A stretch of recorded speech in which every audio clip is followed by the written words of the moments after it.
Hello friends, இன்னைக்கு நம்ம ஒரு ஹாலிவுட் மூவி தாங்க பார்க்க போறோம். பெனிலப் க்ரூஸ், எட்வர்ட் நோர்டன் நடிச்சு ஒலிவியா வில்டே டைரக்ட் பண்ணி நடிச்சிருக்கிற த இன்வைட் படம் எப்படி இருக்குன்னு தான் இந்த வீடியோல பார்க்க போறோம்.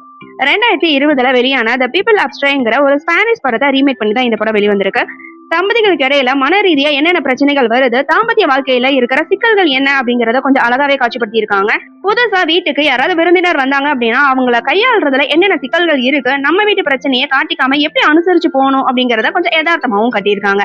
அதை விட முக்கியமா தாம்பத்திய வாழ்க்கை குறிச்சு கொஞ்சம் வெளிப்படையாவும் பேசியிருக்காங்க. அதுவும் பெண்ணோட தரப்புல இருந்து பேசுற வசனங்கள் கொஞ்சம் ஆச்சரியமாவும் இருக்கு, நல்லாவும் இருக்கு. அதே சமயம் கலாச்சார ரீதியா சில விஷயங்கள் பேசுறது கொஞ்சம் ஏத்துக்க முடியாத மாதிரியும் இருக்கு. அதை கொஞ்சம் யதார்த்தமா காட்டவும் முயற்சி பண்ணியிருக்காங்க. இசைத்துறையில வேலை செஞ்சுட்டு வராரு ஜோங்கிற கேரக்டர்ல வர சேத்தன் ரோகன். அவங்களோட மனைவியா ஏஞ்சலாங்கிற பேர்ல ஒலிவியா வராங்க. அவங்க ரெண்டு பேத்துக்கு இடையில சுமூகமான உறவு இல்லாதனால அடிக்கடி சண்டை வந்துட்டே இருக்கு. இந்த சூழ்நிலையில மேல் வீட்டுல புதுசா ஒரு ஜோடி குடி வராங்க. பீனாங்கிற பேர்ல பெனிலோப்பும் ஹாக்குங்கிற பேர்ல எட்வர்டும் ஜோடியா குடி வராங்க.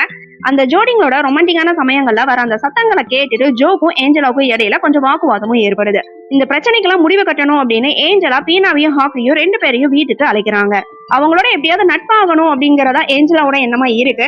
ஆனா அந்த நேரத்துல ஜோ அவங்கள பார்த்ததுமே கொஞ்சம் ஒரு மாதிரி பதட்டம் ஆகுறாரு. வீட்டுக்கு வந்தவங்களை உபசரிக்க ரெண்டு பேருமே தயார் இல்ல அப்படிங்கறத பீனாவும் ஹாக்கும் புரிஞ்சுக்கிறாங்க. அதுக்கப்புறம் ரெண்டு தம்பதிங்கிட்ட தனித்தனியா பேச ஆரம்பிக்கிறாங்க. அதுக்கப்புறம் ரெண்டு தம்பதிகளுக்குள்ள எந்த மாதிரியான உரையாடல் நடந்துச்சு, ஜோவும் ஏஞ்சலாவும் கடைசியில சேர்ந்தாங்களா இல்லையா அப்படிங்கறதான் படத்தோட மீதி கதை.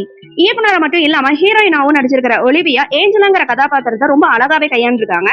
தன்னோட கணவர் அப்பப்ப தவறா பேசி வாய் விடும் போதெல்லாம் அதை சமாளிக்க ஒலிவியா படுற பாடு சிரிப்பலைன்னே சொல்லலாம். அதே மாதிரி ஜோ கதாபாத்திரத்தை செஞ்சிருக்கிற சேத் காமெடி எல்லாம் அவ்வளவு அருமையா பண்ணியிருக்காரு. பிரபல நடிகையான பெனிலோப் ஒரு முதிர்ச்சியான நடிப்பை கொடுத்திருக்காங்க. ஜஸ்ட் லைக் தட் அப்படிங்கிற ஒரு கேரக்டரை அழகா வெளிப்படுத்தி இருக்காங்க. அடுத்தவங்களோட தவற சுட்டி காட்டுற விதமும் அருமையா இருக்கு. அது மட்டும் இல்லாம வயசானாலுமே இளம் ஹீரோயினுக்கு டஃப் கொடுக்குற அளவுக்கு அழகாவும் இருக்காங்க. எட்வர்ட் ஒரு அமைதியான நபரா படம் முழுக்கவே தனியா ஸ்கோர் பண்ணியிருக்காரு. கிளைமேக்ஸ்ல அவர் செய்யற விஷயம் எல்லாமே செம காமெடியா இருக்கு. சில வசனங்களும் சில சீன்களும் எல்லா திருமணமானவங்களுக்கும் கண்டிப்பா கனெக்ட் ஆகுற மாதிரியே இருக்கு. ஒளிப்பதிவாளரான ஆடம் நிபோர் ஒரே வீட்டுல நடக்கிற விஷயத்த அழகா காட்சிப்படுத்தி இருக்காரு. ஒரே வீட்டுல 4 பேர் மட்டுமே காட்டிட்டு சுவாரஸ்யமா கொண்டு போகணும் அப்படிங்கிற சவாலை ரொம்ப அழகா கச்சிதமா கையாண்டிருக்காரு. பட தொகுப்பாளரான யோஸ்கோஸ் அந்தோனி பாய்ஸ் ரெண்டு பேருமே அருமையா பண்ணியிருக்காங்க. ஆக மொத்தத்துல இந்த இன்வைட் படம் எப்படி இருக்குன்னு கேட்டீங்கன்னா, தம்பதிகளுக்கு இடையில இருக்கிற அந்த ஈகோவை வெளிப்படையா பேச வேண்டிய அவசியத்தை இந்த படம் சொல்லியிருக்கு.